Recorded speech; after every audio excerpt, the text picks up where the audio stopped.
Let me test this out. Can you guys hear me in the back? Yeah, we're okay?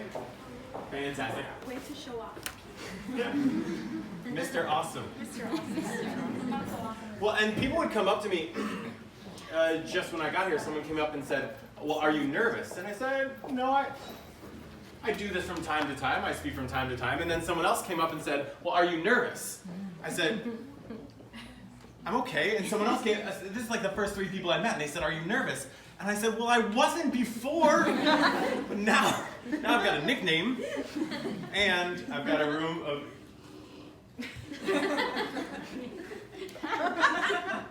No, you're doing fantastic, actually.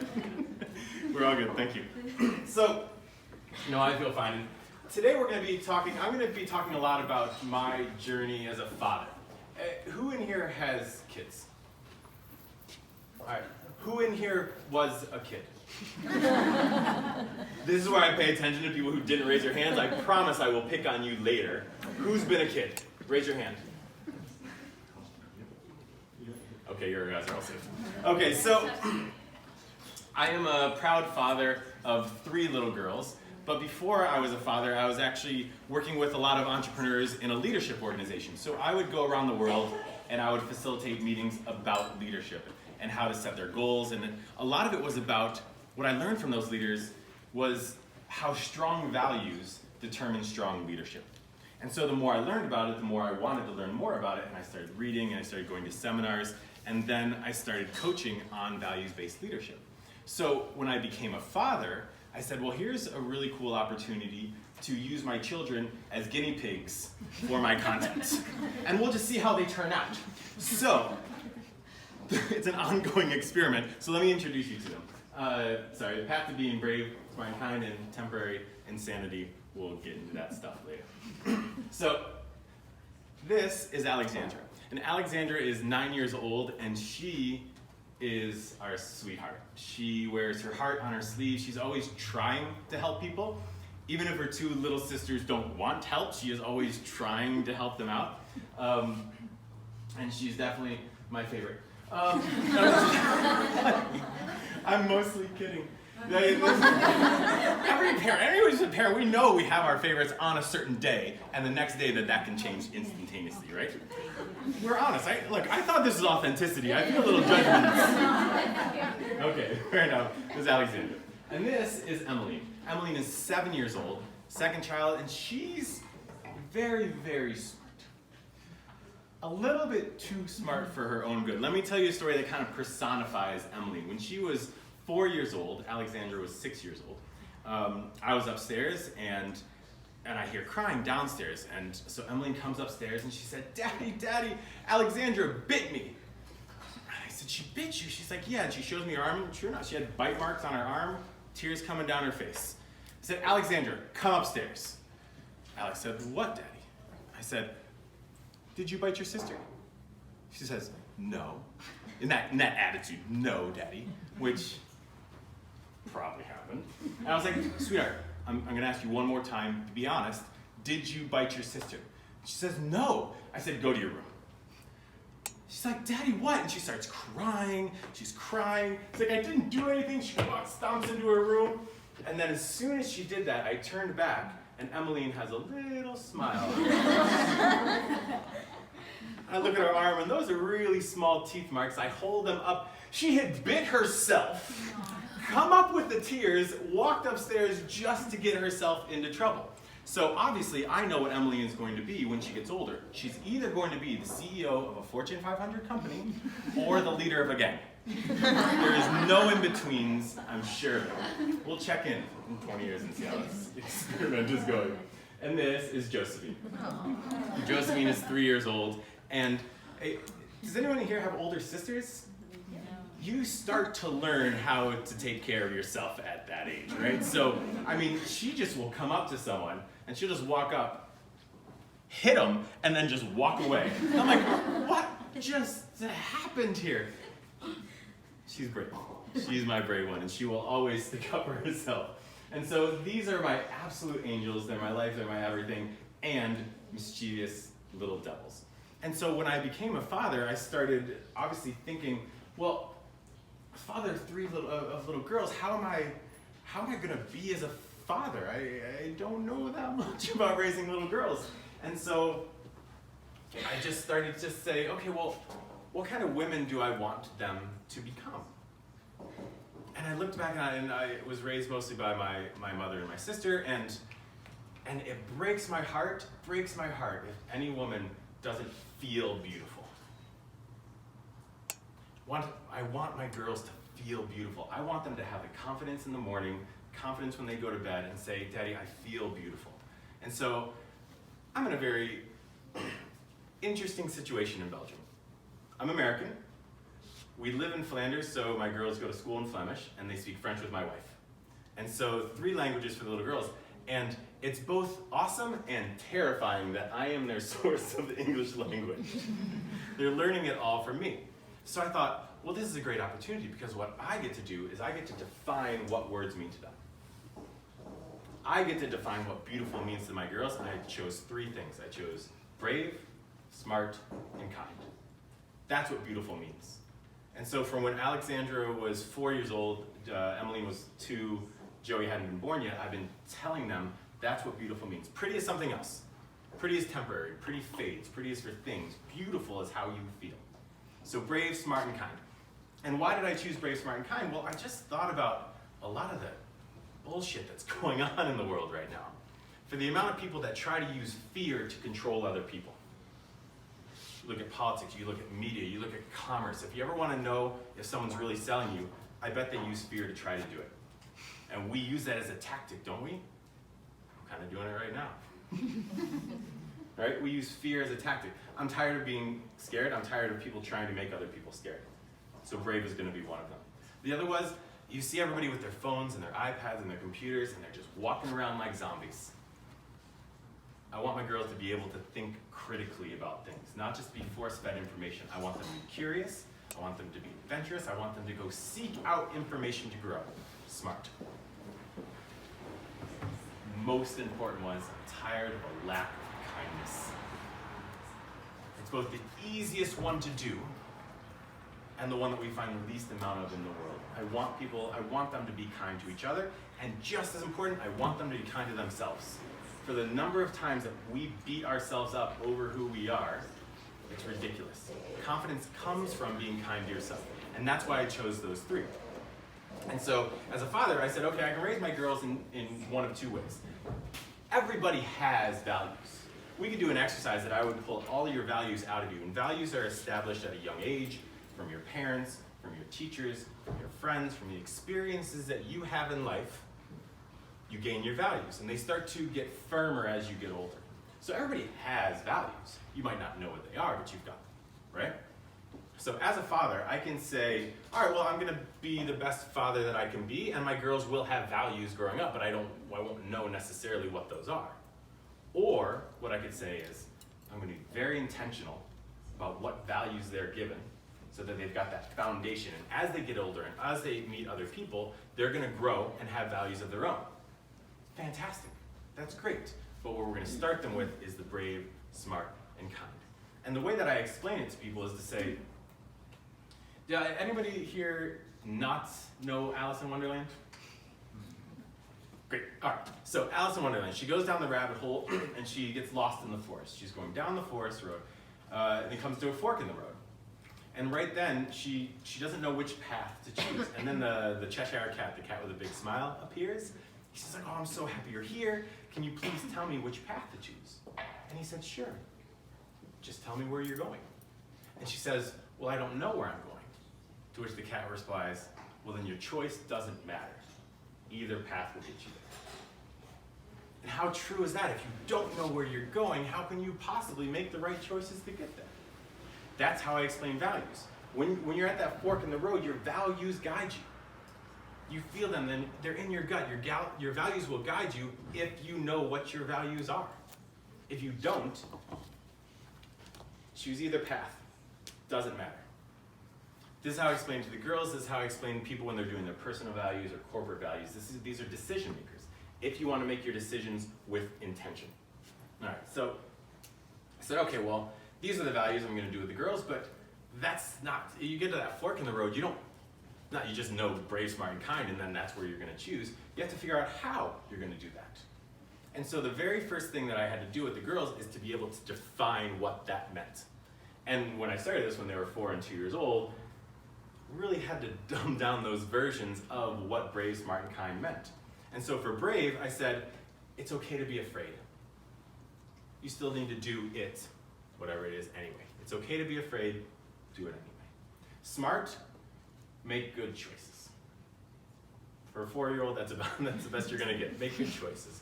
And for being kind, be nice to people, right? Very basic. As they get older, those things obviously need to change. But for them, that's where I had to define it. When you're doing your values, when you have your values, I don't care what they are, you have to define them very specifically, because what brave means to me might not be the same thing that brave means to you. That goes for every value. That can go for honesty, that can go for determination, that can go for success, whatever it is, you have to be able to define that. So the first step is defining it. The next step is you have to display it. Right? Any marketing people in the room knows that multiple times that you have to display something for your audience to understand what they're doing. So this is what we did in the house. We've got that chalk paint from IKEA. So this is our hallway as you come into the house, and we did brave, smart, and kind. And then we've got other places that I kind of went a little crazy with the chalk paint when I first got it, and I put it in the kitchen and the kids' room and above the door. So we put it up all over the house. And as I started going through this, I was like, ooh, I want to design stuff. So I had a logo made up. And so I had a logo with the heart and the lion's head, and then that's an open heart, right? So make sure that your heart is open to make sure that you're accepting people's kindness. And the light bulb. And then what we did is we got t-shirts made up and put them in this. And it's really cool because they start to feel and they start to understand it and they start to want to display it themselves. Like they'll come over, they're like, Daddy, where's my brave, smart, kind shirt? So that's how we did it. And then the most important one is to discuss. So we define it, we display it, and we discuss it.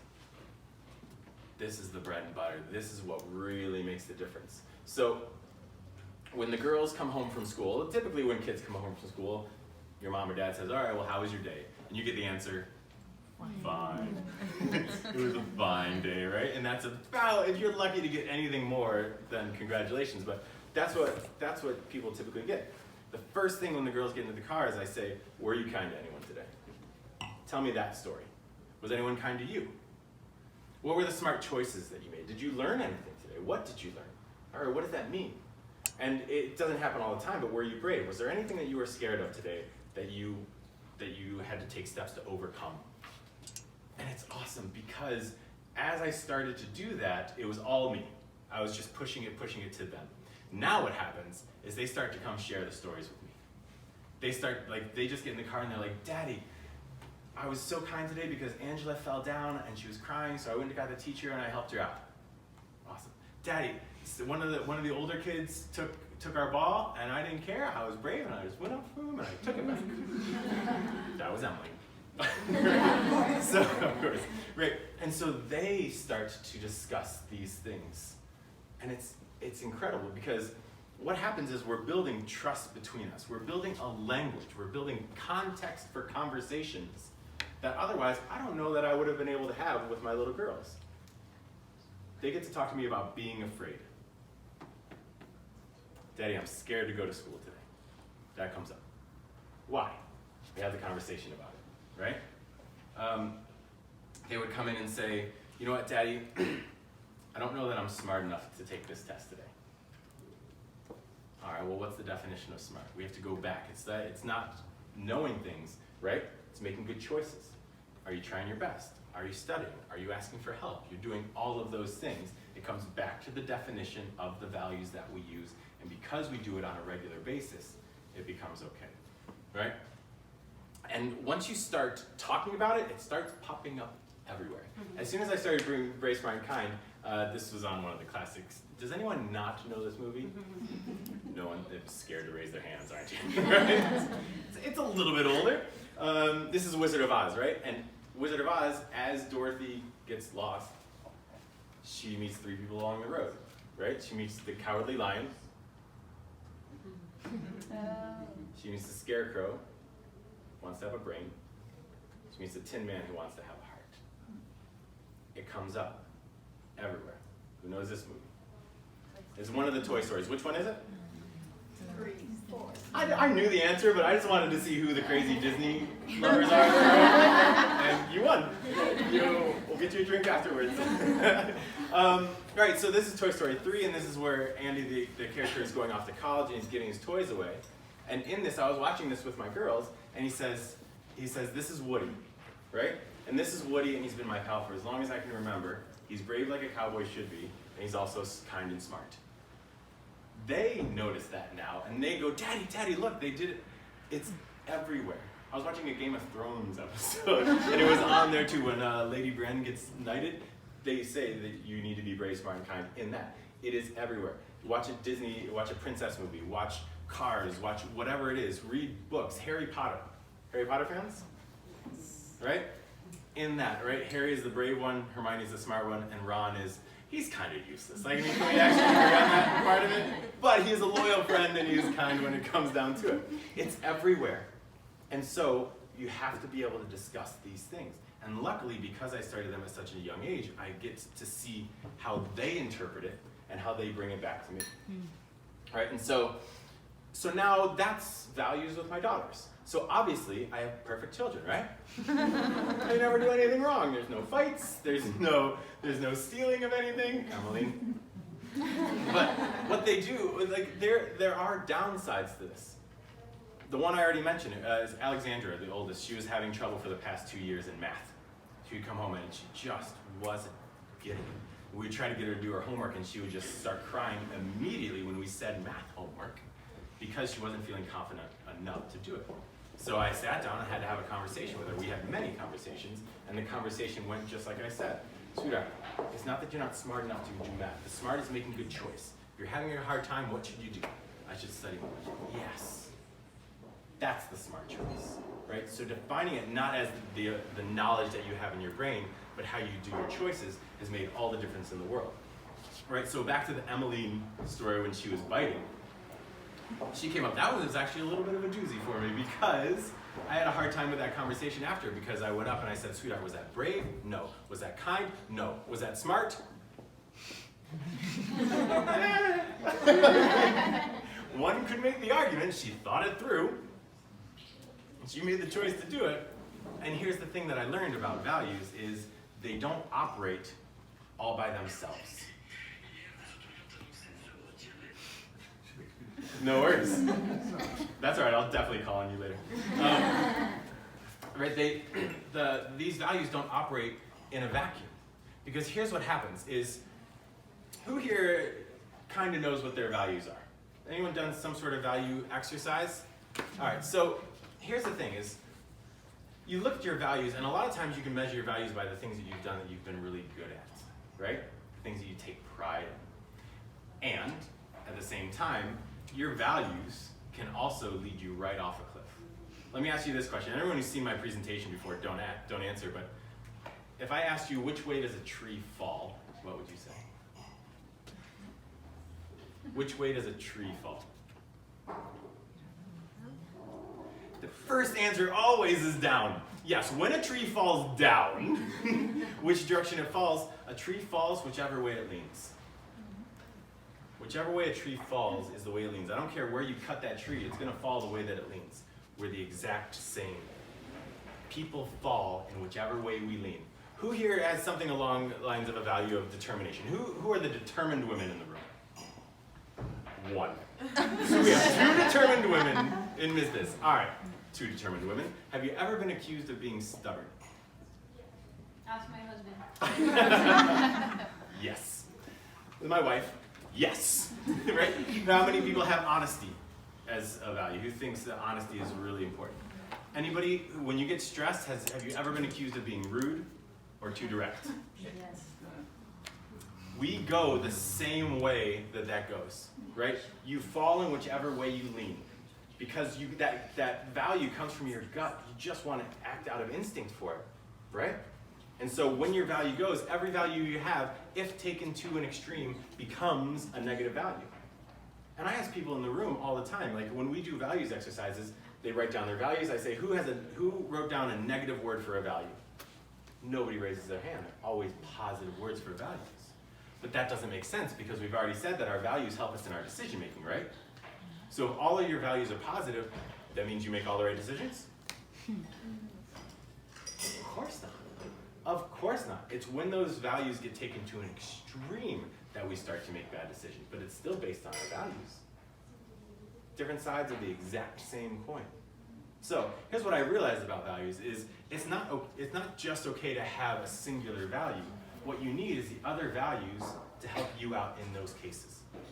I call this the reciprocity of values. Reciprocity means things that help other things out. They make them stronger. So if we go to the example of brave, smart, kind with my daughters, if someone's brave, but they're not smart and kind, they can be incredibly reckless people. Reckless with themselves, with money, with relationships, other people's hearts, right? If somebody is smart, but they're not brave and kind, they can become very egotistical. They always want to be right about something. They want to be that person. And if you're smart, or if you're kind without being smart and brave, can you be too kind?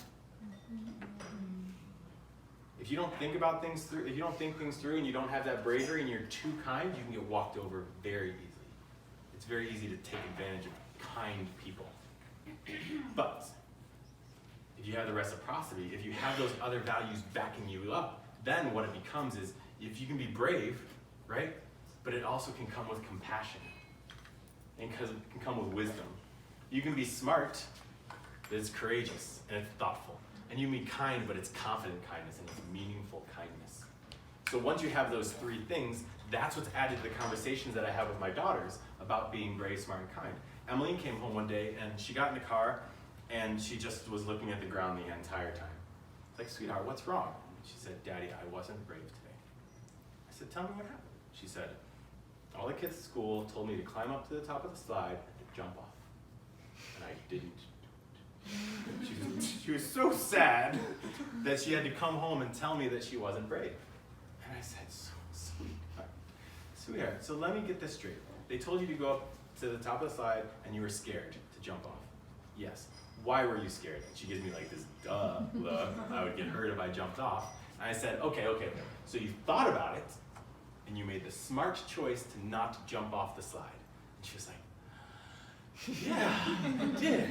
It's like, great, sweetheart, so you made a smart choice. That's it. That's how our values need to keep each other in check. And that's not, look, I am oversimplifying this for the sake of children. This holds just as true for us.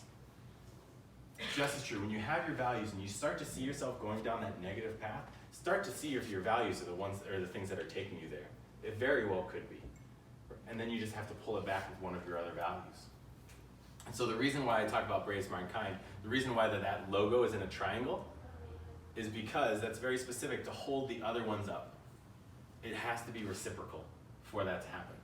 And so the results of this have been fantastic. The results of me having these conversations with my girls is that they come and they talk to me about things, which is so important because right now they're talking to me about jumping off slides and about getting a ball in class. What happens when that's not the case? What happens when bravery is standing up to someone who's harassing you? What happens when smart, something that you have to think through, is maybe you have to abandon a friend because they're treating you bad? What happens when it's kind and they're in an abusive relationship but they don't want to leave it because they think that they're going to be abandoning someone? Meaningful stuff. And at that time, my biggest hope is that they can come to my wife and I and talk about those things. They get to talk about that. I'm not doing this to have brave, smart, and kind kids. That is an expectation that will never happen. I'm raising them so that eventually I hope they get to it. So here's what's happened. I went in and I do a lot of these types of presentations, but usually it's for corporate values, figuring out personal values, something like this. And typically I'll lead with a condensed version of the brave, smart, and kind stuff, just to explain what values mean to me and how we use them as decision makers. And so I'll go in and I'll do a 4-hour workshop on values, and maybe I'll see somebody a year later and they'll say, oh, PJ, I love that workshop. I instituted brave, smart, and kind in my home and it's going awesome. And I'm like, That wasn't what the workshop was about. That was just to introduce something. But that's what I found the power of this. It works in my home, which is fantastic. But what I've been noticing is it works in every home. It works with everybody because it's so universal and it's everywhere. And so I was actually doing, some people are here from that presentation, I was doing one for the Entrepreneurs Organization. It's a group of successful entrepreneurs, and I talked about it. And there's a member, and his name is Mitten Shaw. And Mitten came out, and he was one of the people who came like a year later. He's like, that was fantastic. I implemented it in my home. And he's got like a wall on his board, and they have stickers of Brave, Smart, Kind stuff. And there's the adorableness. That was the quote from me. He said, look, this is like discovering gravity for me. This is discovering gravity. You'll always follow its rules, but you don't know the power until something as simple as an apple falls on your head and changes your world and makes you understand the universe. He's really good with quotes, by the way. It's a little bit heavier than what I think. But that's what it's been to me. And that's what it's been to some other people. Is we always follow these rules. It's just putting order to it and a connection to it that my daughters understand and that connects us in our relationship and in our conversations. So that happened, and then I was like, all right, well, let me share this a little bit more with people. So I made a Facebook video last year, and that was a quick 5-minute video, and then I didn't hear anything about it, got some likes and shares, and great, no big deal. 6 months after that, I got a call from a teacher in the US who said, I saw your video, I'm instituting Brave, Smart, and Kind in my classroom, and the kids are loving it. So now we're instituting it in all the classrooms. And the principal called me up and he said, we would love to have you over to speak. So I went over to the school, I interviewed some of the teachers and the principal, I got to go into all the classrooms and talk to kids about being brave, smart, and kind. I had assemblies and kids wanted to get up and share their stories about being brave, smart, and kind. And then parents started sending me pictures, how they got like decals and how they got shirts and how they got all these things. And all I'm thinking is, well, I could have sold you shirts. But no, it's incredible. People are taking this and they're instituting it into their homes, into their schools, into their families. Because it's such a simple practice. If anybody ever gives you the top 10 tips to being an entrepreneur, the top 10 tips to being a mother, you don't remember 10 things. You can barely remember where my socks were in the morning, let alone 10 things. Brave, Smart, and Kind sticks. And that's been the coolest part. So now we've got a couple schools in the US who are doing it, and more people coming along the way and writing a book. And then so I started the BSK project, which is specifically trying to get this message out there to as many people as we can, in hopes that we start to raise more brave, smart, kinder adults at some point. All right. Now I'm going to pause for questions right now. If anybody has any questions. I mean, I got more. I can go for ages. Yeah, please. Actually, do you feel that men and women have a different definition of being brave, smart, kind within, for instance, an organization? So, I'll tell you why that's mildly difficult for me to answer, because I'm surrounded by women all the time.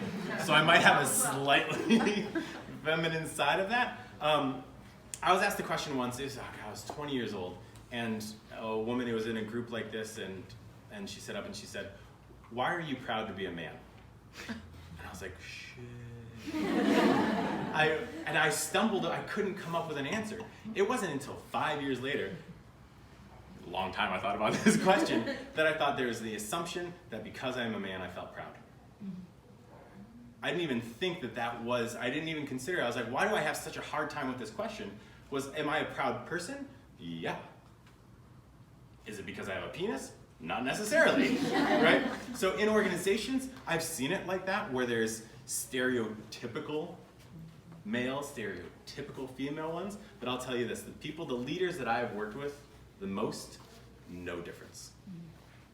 Right, the ones that I've gone and I've had, and again, the people that I've had access to, the people I've worked with the most, are people who have kind of gone through some really significant experience to get themselves there, maybe gone through some hard times, but I'll tell you this also, I have no tolerance for the separation anywhere else in my life. So if my girls come home and they try to make that difference, no, that's not gonna fly. You get to be whoever you want to be, and you're gonna choose to do it. Do we have different societal pressures on us? Yes. Is there a reality of some things in the world? Absolutely. Is that an excuse? No, it's not. Did it help? In a way, yes. So, If they learn the same values, then of course it's normal that they are the same. It's like in a family, there's a brother and a sister, they have the same values because they are taught the same values. I'm not going to disagree with the theory behind that. My experience so far is my sister and I have extremely different values. So my parents got divorced when I was 7 years old, and she took it a lot differently. She's a year older than I am. So she took it a lot harder than I did, and she was very close with my father, and the relationship there that was broken, she took that really hard, and she's 43 now, and that still lingers. I didn't have that, and that definitely shaped in the way in our relationships, and it shaped part of our values. Are some things similar? 100%. But your parents and your upbringing are a part of your value system. I got a lot of my values from my friend Jake Kaufman and his family. He's one of 4 boys, and I would go and spend a lot of time at their house, and I saw how their family interacted, especially with their father, and I modeled more of my fatherhood after that, I would say, than I did after my own father. So I'm not taking away that that's part of it, I just don't buy that it's all of it. So we're raising the girls to be this way, but again, the definitions matter. So I'm going to give them definitions. I am a fraction of who they are going to be when they get older. So we're starting it here, but Emmeline's notion of bravery and Alexandra's and Josephine's could be completely different. And I hope they are. You know, I hope I've given them the good foundation for that, but it could go anywhere. I'm personally struggling with finding my 3 words, because you can do a lot of workshops to find your values. Mm-hmm. But how did you really define? Okay, those are my 3 words. Because then one day those 3 will match, and then another day I'm like, maybe authenticity is also one. Sure. So how do you define it and say this is it? Well, I'll say they're never written in stone. Yeah. Like I said, they firm up as we get older, but they're never written in stone. You might have an experience that completely shifts your values. But when it goes into this, there's a couple of different questions. I'll ask a lot of questions in a room when someone's developing their values or to know what their values are. I can typically find what your values are by asking your failures. Tell me your biggest failures in life. And now? Let me get the couch out, we can have a group there, it'd be fantastic. We'll chat. Yeah. Right, but I can find that out a lot of times. So what I'll say about this is, when I go into to talk to people, I'll say, to develop your values, I like 3 values. Some people have 10 values, but the problem with that is, again, once you're at that fork in the road and you need your values to make a decision, you're gonna have to question 10 different things before you make that. Don't get me wrong, everyone, you probably have hundreds of values inside of you. I just look for the top 3 ones because those are our go-to ones that we base our decisions off regularly. So for what I talk about is, I wanna know how you think, I want to know how you treat people, and I want to know how you overcome. How you think, how you treat people, how you overcome. So for me, with the girls, that works out to be brave, smart, and kind. Right? They overcome through bravery, they think through being smart, and how they treat people with kindness. But if you can answer those 3 things, then that also works with the reciprocity to kind of help you balance your values. And otherwise, there's a lot of different, you can even do, there's tools online, there's workshops that I do, there's a lot of ways that people can go through, and essentially it's asking a lot of questions and then finding the similarities, the commonalities throughout your life. Please. How do you see the relationship between corporate values and personal values? So my experience with that has been, I've worked with a lot of entrepreneurs, a lot of them who have successful business and a lot who have startups. The startups are so much easier, right?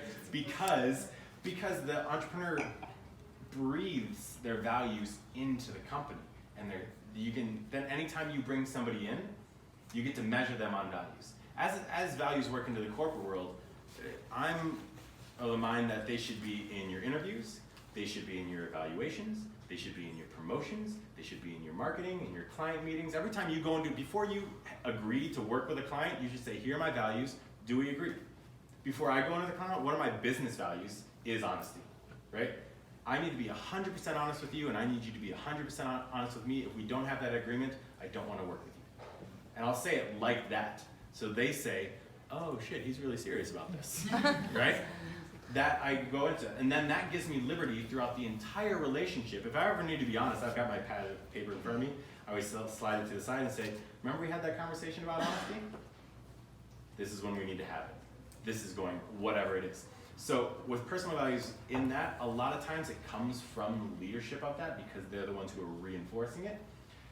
I've been part of organizations who have tried, like 100 people organizations who have tried to establish their values, and what it comes into is a marketing meeting, right? What do we want our clients to think about this? What's a really cool value to have, all that kind of stuff. Well, if that's what you wanted to use it for, then by all means have that.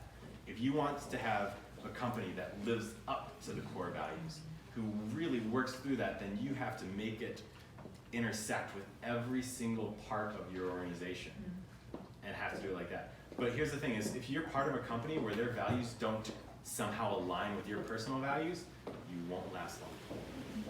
I'll take that back. You shouldn't last long. Some people do, and that's because more of the core values of the company are weak, not the individual. Does that help? Next after. Sorry.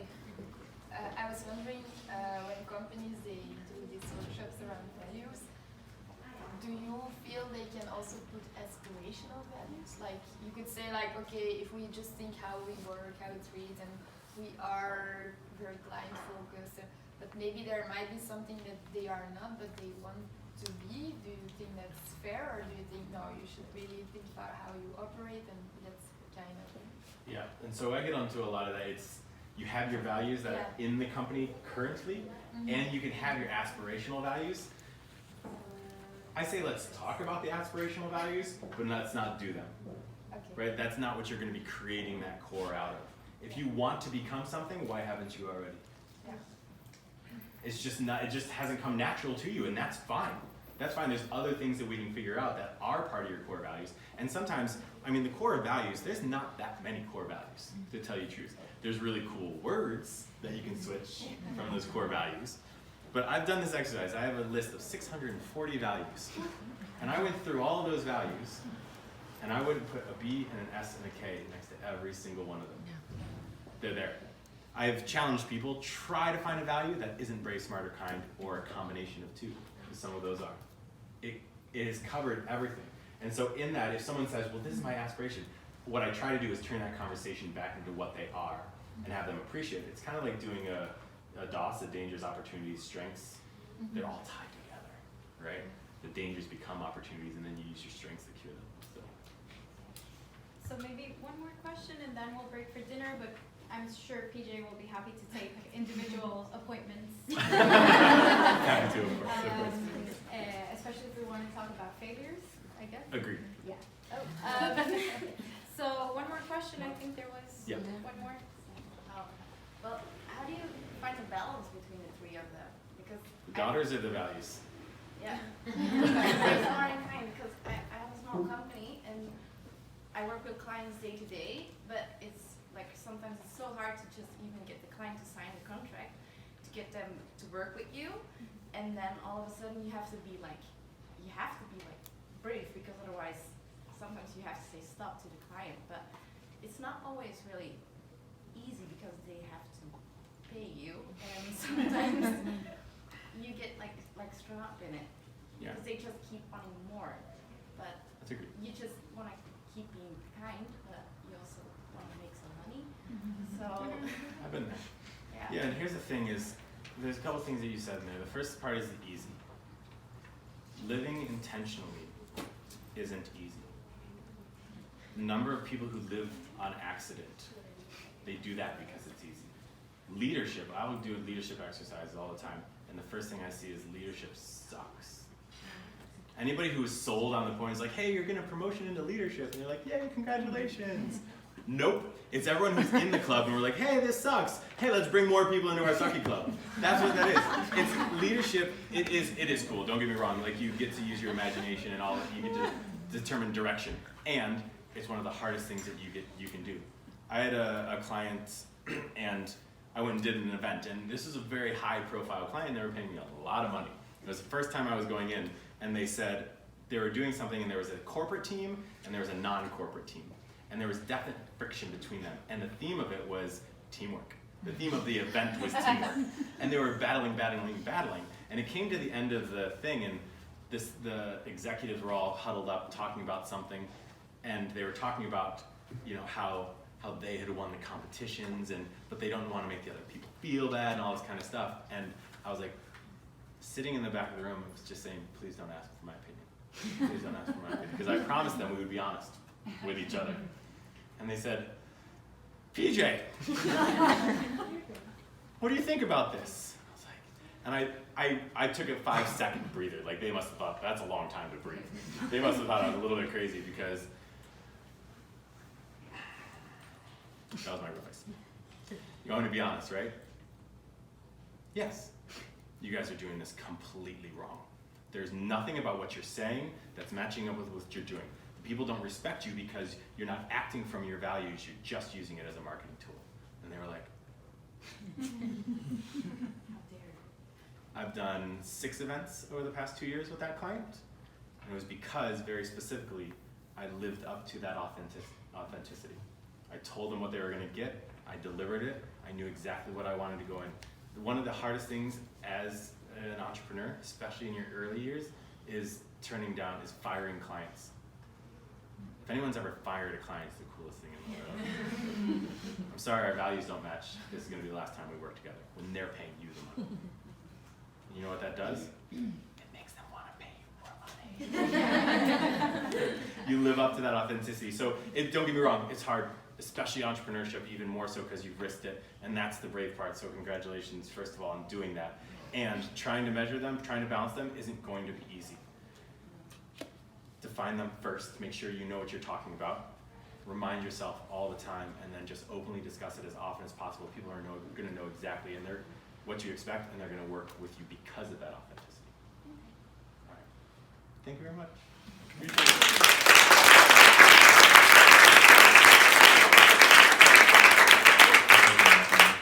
Great, and on time. So, before we go, I'm just going to embarrass PJ one more time. I'm sorry, call me by my real name? Yes. No, never. That was just a joke.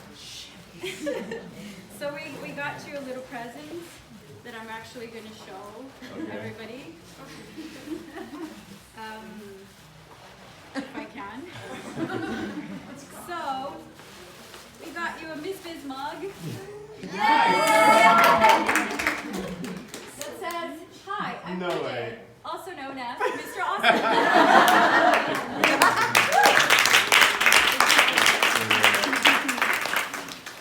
So now we can go to dinner. This way. Now I'm blushing, right?